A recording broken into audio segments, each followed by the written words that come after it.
আসসালামু আলাইকুম। কেমন আছেন সবাই? আশা করছি আল্লাহর অশেষ রহমতে আপনারা সবাই ভালো আছেন, সুস্থ আছেন। আলহামদুলিল্লাহ, আমরাও ভালো আছি। এই ভিডিওটা গত সপ্তাহে করেছিলাম। ভেবেছিলাম রাহিয়ার পরীক্ষা যেদিন শেষ হয়ে যাবে সেদিন ভিডিওটা রিল্যাক্সে আমি শেয়ার করব আমার প্রিয় আপুদের সাথে।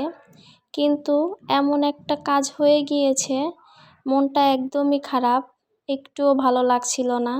ভিডিও তার জন্য আর শেয়ার করা হয় নাই। কেন মন খারাপ সেই বিষয়ে কথা বলি। প্রিয় কোনো জিনিস যদি হারিয়ে যায় তাহলে কেমন লাগে? যার প্রিয় জিনিস হারায় সেই ঠিক বুঝতে পারে। এতটা খারাপ লাগছে কি বলবো, মন চায় না। যখন আসলে মন খারাপ থাকে কোনো কিছুই ভালো লাগে না, কথা তো আরও বেশি ভালো লাগে না আমার কাছে। এই যে আমার টুকু, সে কিন্তু 3-4 দিন ধরে আর বাসায় আসছে না এখনও। ভেবেছিলাম খুব সুন্দর করে এই ভিডিওটা আমি আপনাদের সাথে শেয়ার করব, কিন্তু কি বলবো, আমরা যতই যাই ভাবি আল্লাহ কখন কি করে তার তো আমরা কোনো কিছুই জানি না। সব কিছুই আল্লাহর হাতে। তো কি হয়েছে সামনে অবশ্যই বলছি। তার আগে রান্নার বিষয়ে একটু কথা বলে নিই। সকাল সকাল রান্না করে নিচ্ছি। ফুলকপি, বেগুন, আলু দিয়ে মাছ রান্না করব। আর ওই পাশে এই যে করল্লা ভাজি করছি।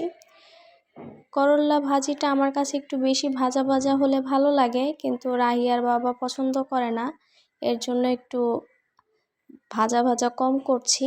তো এই তো আমি তরকারি কষানোর পানি দিয়েছি, রান্না হয়ে গিয়েছে। রাহিয়ার বাবাকে এদিকে খেতে দিয়েছি, সব এনে রেখেছি।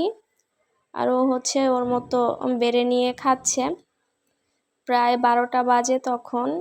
আমিও সকালে খাই নাই, একবারে ওর সাথে এখন বসে খেয়ে নিব। রাহিয়া আগেই খেয়েছে, তা আমি ভাত খাবো না।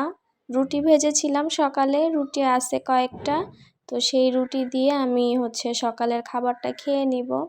আর একটু দুধ চা বানিয়েছিলাম, রাতের সবজি ছিল, এটা দিয়ে আমি খাচ্ছি। আর রাহিয়ার বাবা তো ভাত খাচ্ছে, ওর তো ভাত অনেক পছন্দ। ভাত হলে তো রুটি লাগেই না, রুটি এমনি তো পছন্দও করে না। এখন একটু আমি আপনাদের সাথে আমার টুকুর বিষয়ে কথা বলি। এই ভিডিওতে আমি সকাল সকাল কেন রান্না বাড়া শেষ করেছি জানেন? কারণ যেহেতু সামনে আরও ঠান্ডা পড়বে, ভেবেছি টুকুকে গোসল করিয়ে দিব। তো ওকে গোসল করাতে গেলে কিন্তু অনেক সময় লাগে, আর ওর সাথে অনেক যুদ্ধ করতে হয় বলা চলে। তো তার জন্যে আমি তাড়াতাড়ি রান্না বাড়া শেষ করেছিলাম। ওকে এই যে গোসল করিয়েছি, ওর সাথে অনেকক্ষণ গোসল করাতে গিয়ে জোর জবরদস্তি করতে হয়। তো সুন্দর করে কিন্তু গোসল করিয়েছি, এক প্রকার বলা চলে টুকুর সাথে যুদ্ধ করে ওকে গোসল করিয়ে দিয়েছি। সামনে যেহেতু ঠান্ডা বেশি পড়বে, আর হচ্ছে ওর যেহেতু সাদা, ওর গাটা ময়লা ময়লা হয়ে গিয়েছিল। তো এই যে দেখেন কত সুন্দর করে ওকে নিয়ে আমি বসে হচ্ছে ওর গা মুছিয়ে দিচ্ছিলাম। ও কিন্তু থাকবে না, চলে যাবে। ওকে বারবার ধরে আমি হচ্ছে যে বসিয়ে নিচ্ছিলাম, যেহেতু ঠান্ডা, শীত লাগছিল বেশি, আর বিড়াল তো পানি পছন্দ করে না।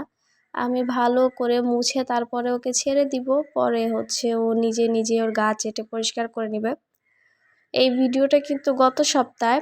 আর এই সপ্তাহে কি হয়েছে, শনিবারের সকালে টুকু বাসা থেকে বের হয়েছে, খাবারও খায় নাই, সকালে বের হয়েছে। আমি উঠছি, উঠে রান্নাঘরে গেছি যে ওদের খাবার দিব। তো এর মধ্যে কি জানি একটা কাজে ব্যস্ত হয়ে পড়েছি, ও হয়তো বা বাহিরে গেছে। বাহিরে যাওয়ার পরে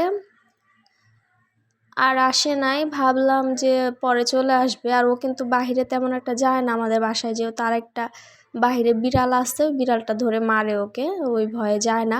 মাঝে মধ্যে বাহিরে বের হয়, বাসায় সেই দিন না আসলেও একদিন পর ঠিকই চলে আসে। তো ভাবলাম যে গেছে যখন, ঘুরে পরে একদিন পরে আবার চলে আসবে। তো না, শনিবারে সকালে যে বের হয়েছে এখন অবধি কিন্তু টুকুর কোনো খবর নাই, বাসায় আসে নাই। 3-4 দিন হয়ে যাচ্ছে। জানি না ও আদৌ বাসায় আসতে পারবে কি না, ওর কোনো সমস্যা হয়েছে কি না, আমি তো কিছুই বলতে পারতেছি না। আমাদের বাসার পিছন সাইডটা অন্য এলাকায়, আমাদের এলাকায় হইলে তো আমি সুন্দর জায়গায় খুঁজতে পারতাম। এখন কই যেয়ে খুঁজবো? ও তো গেলে একদিন থেকে চলে আসে, কিন্তু এখন তোর কোনো খবর নাই। আর আমার তো একদমই ভালো লাগতেছে না, কি বলবো। তো বারবার মনে হচ্ছে যে টুকু কি করছে বাইরেও, কিন্তু বাইরের কাঁচা মাছ কিংবা কাঁচা মাছের ময়লা এইসব খায় না।